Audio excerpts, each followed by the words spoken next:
dunida daafeeda waxaa ku yaala masaajidyo magac iyo maqaam sare ku dhex leh qalbiga muslimiinta. in aan baranno siday u kala wen yihiin waa inoo muhiim haddii aynu nahay muslimiin. haddaba halkan waxaan idinkugu soo gudbinaynaa 5 masaajid ee ugu weyn caalamka iyo halka ay ku kala yaalaan. masjidka ugu weyn adduunka waxaa lagu magacaabaa Al-Haram, wuxuuna ku yaalaa magaalada Maka ee waddanka Sacuudiga. waxaana masjidkan ku hareeraysan Kacbada barakaysan oo ay muslimiinta meel walbo oo ay joogaan u soo jeestaan marka ay salaad tukanayaan.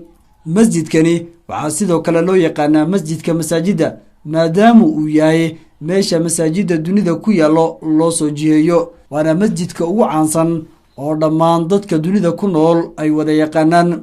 baaxadda masjidkan ayaa lagu sheegay inay tahay mid aad u weyn, wuxuuna qaadaa oo mar qura ku wada tukan kara ilaa iyo 4,000 oo ruux. waana meel ka mid ah meelaha adduunka ugu baaxadda weyn oo dad intaasi gaaraya ay isugu imaan karaan. masjidka Al-Nabawi waa masjidka nebiga, waxaana loogu yeeraa masaajidkii nebiga. waana masjidka labaad ee ugu weyn adduunka inta la og yahay, wuxuuna ku yaalaa magaalada Madiina ee isla waddanka Sacuudi Carabiya. masjidkani wuxuu islaamka ku leeyahay magac weyn oo wuxuu wataa magaca nabigeenna naxariis iyo nabadgelyo korkiisa ahaatee.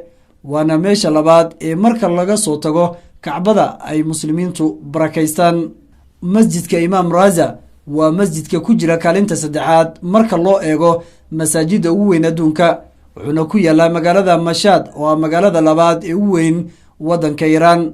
dhismaha masjidkani wuxuu ka kooban yahay qaybo kala gedisan, waxaana ku dhex yaala jaamacadda weyn ee islaamiga ah ee Rizavi University of Islamic Science. baaxadda masjidkan inay tahay mid weyn waxaa muujinaya marka aad ogaato inta qaybood ee masjidkan uu ka kooban yahay.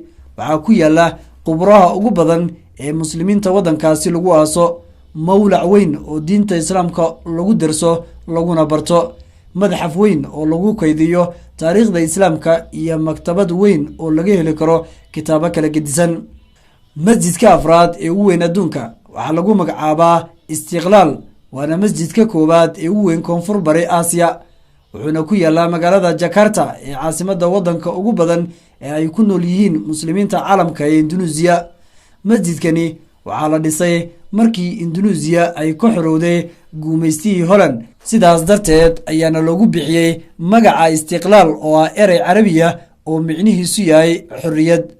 muslimiinta dalkaasi masjidkaasi micno weyn ayuu ugu fadhiyaa maadaama markii magaciisa la hadal qaado ay dareemayaan inay yihiin waddan iyo dad xora. masjidkani wuxuu ku yaalaa magaalada Casablanca ee waddanka Morocco, waana masjidka ugu weyn waddankaasi, halka kaalinta 5aad uu uga jiro masaajidda ugu weyn caalamka oo dhan. waxaa nashqadeeyey injineerkii Faransiiska ahaa ee la oran jiray Michael, waxaana dhisay injineer kale oo lagu magacaabo Baglos. wuxuu leeyahay masjidkani minaaradda ugu dheer marka la barbar dhigo masaajidda caalamka oo dhan.